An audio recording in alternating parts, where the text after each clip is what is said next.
असलामुअलैकुम। Able मिठाई जड़ा ना बहुत तेज़ दौड़न वाला बंदा सी, कीनिया का एथलीट सी। ते तुहानूं वाकिया का यकीनन पता होना पहले भी इस गल का भी कुछ चीज़ां इदां दियां होंदियां जिहड़ियां ज़हन ते नक्श हो जांदियां, ज़हन तो लथदियां नहीं।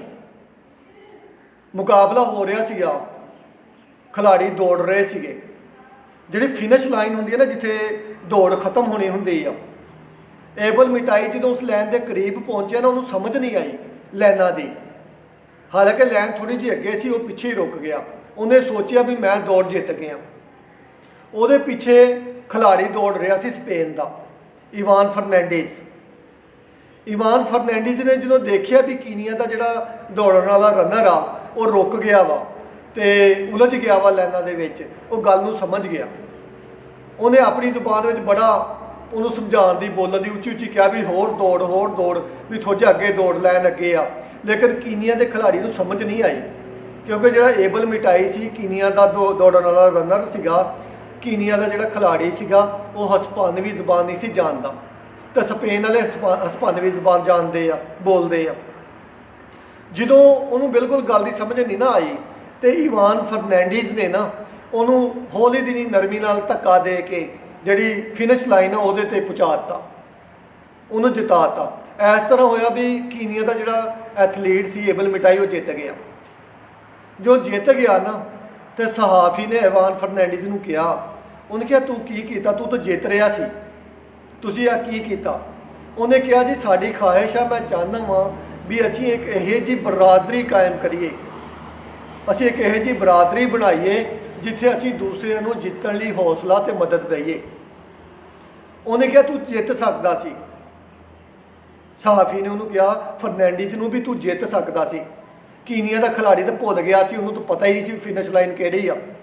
उन्हें कहा अगर मैं जित जाता तो यदा की मकसद होंदा, यदा की मतलब होंदा। सहाफ़ी ने फिर कहा, उन्हें कहा कीनिया का जोड़ा एथलीट सी, जोड़ा दौड़न वाला रनर सीगा एबल मिठाई, उन्होंने तो पता ही नहीं लग्या फिनिश लाइन किहड़ी आ। अगर तू चाहता दौड़ के तो तू जित जाता, तेन तमगा मिल जाना सीगा। कहता जे फर्नैंडिस ने कहा वो मैं तमगा लैंदा तो उस तमगे की इज्जत होंदी, उस तमगे की की वैल्यू होंदी, मेरे मुल्क वाले मेरे बारे की सोचते, मेरी माँ मेरे बारे की सोचती। हाँ जी, फर्नैंडिस कहता अगर मैं दूए नूं धोखा दे के दूए नूं बगैर मदद तो यानी कि मैं हरिया सी, अगर मैं जित भी जाता तो मेरी माँ मेरे बारे की सोचती। यह जिहड़ियां गल्लां वा ना ये जल्दी नहीं समझण वालियां, जल्दी समझ नहीं आंदियां। यह नस्ल दर नस्ल चलदियां वा, कई नस्लां लगदियां तरबियत विच, तां जाके बच्चे जिहड़े ना आ सोचते ऐ सोचते पहुँचते आ। उहदी माँ ने उहदी तरबियत कीती सी फर्नैंडिस दी, उन्होंने दसिया सी भी पुत जिहड़ा धोखा दे के नहीं जितना किसी कोलों, ते जितना जिहड़ा वा हमेशा अच्छे तरीके नाल ईमानदारी नाल ते अखलाकियात नाल जितना वा। हुण सानूं सोचना चाहिए भी वो तो एक गैर मुस्लिम लोग सी दोनों ही, कीनिया वाला जिहड़ा सी एबल मिठाई वो भी गैर मुस्लिम सी, ते स्पेन का जिहड़ा दौड़न वाला रनर सीगा खिलाड़ी सीगा फर्नैंडिस वो भी गैर मुस्लिम सीगा। एक गैर मुस्लिम की सोच कितनी अच्छी सी, कितनी इस्लामिक आ। सानू मुसलमान होने के नाते इदा सोचना चाहिए, लेकिन असी नहीं सोचते।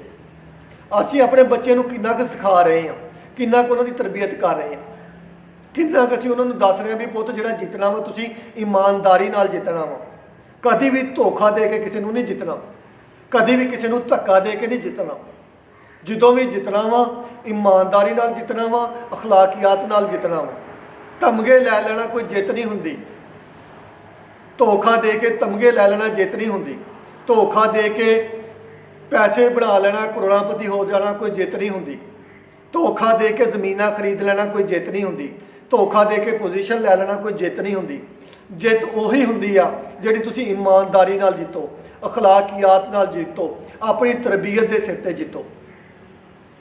असी अपने बच्चों की तरबियत करनी आ, असी इन्हों दसना वा भी बेटा बेटी हमेशा अखलाकियात नाल, हमेशा ईमानदारी नाल जितना वा, किसी की लत्त खिंच के आप उत्ते चढ़न की कोशिश नहीं करनी।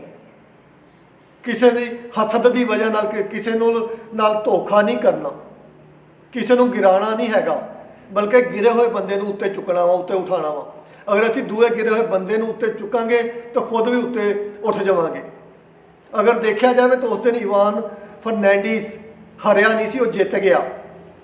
ਉਹਦੀ ਅਖਲਾਕੀਆਤ, ਉਹਦੀ ਇਮਾਨਦਾਰੀ ਜਿੱਤ ਗਈ, ਉਹ ਦੁਨੀਆ ਲਈ ਮਿਸਾਲ ਬਣ ਗਿਆ।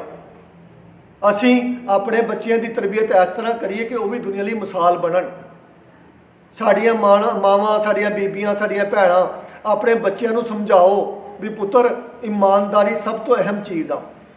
ਇਮਾਨਦਾਰੀ ਨਾਲ ਅੱਗੇ ਵਧਣਾ ਵਾ, ਅਖਲਾਕੀਆਤ ਨਾਲ ਅੱਗੇ ਵਧਣਾ ਵਾ, ਕਿਸੇ ਨੂੰ ਧੋਖਾ ਦੇ ਕੇ ਅੱਗੇ ਨਹੀਂ ਵਧਣਾ, 2 ਨੰਬਰ ਤਰੀਕੇ ਨਾਲ ਅੱਗੇ ਨਹੀਂ ਆਉਣਾ। ਮਿਹਨਤ ਕਰਕੇ, ਜਦੋਂ ਜਹਿਦ ਕਰਕੇ, ਕੋਸ਼ਿਸ਼ ਕਰਕੇ ਅੱਗੇ ਆਉਣਾ। ਤੇ ਅੱਜ ਮੇਰੇ ਨਾਲ ਵਾਅਦਾ ਕਰੋ ਕਿ ਆਪਣੇ ਬੱਚਿਆਂ ਨੂੰ ਇਮਾਨਦਾਰੀ ਦਾ, ਅਖਲਾਕੀਆਤ ਦਾ ਦਰਸ ਦੇਵੋਗੇ। ਉਹਨਾਂ ਨੂੰ ਦੱਸੋਗੇ ਕਿ ਇਮਾਨਦਾਰੀ ਤਾਂ ਅਖਲਾਕੀਆਤ ਜਿਹੜੀ ਹੈ ਨਾ, ਇਹ ਧੋਖਾ ਦੇਣ ਨਾਲੋਂ, 2 ਨੰਬਰੀ ਕਰਨ ਨਾਲੋਂ, ਦੂਏ ਦੀਆਂ ਚੁਗਲੀਆਂ ਕਰਨ ਨਾਲੋਂ, ਝੂਠ ਬੋਲਣ ਨਾਲੋਂ, ਹਰ ਚੀਜ਼ ਨਾਲੋਂ ਬਹੁਤ ਬਿਹਤਰ ਆ। ਤੇ ਜਿੱਤ ਜਿਹੜੀ ਆ ਹਮੇਸ਼ਾ ਇਮਾਨਦਾਰੀ ਦੀ ਤੇ ਅਖਲਾਕੀਆਤ ਦੀ ਹੀ ਹੁੰਦੀ ਆ। ਅੱਲਾਹ ਤਾਲਾ ਤੁਹਾਡਾ ਸਾਰਿਆਂ ਦਾ ਹਾਮੀ ਨਾਸਰ ਹੋਵੇ। ਹੱਸਦੇ ਰਹੋ, ਵਸਦੇ ਰਹੋ, ਰੱਬ ਰਾਖਾ।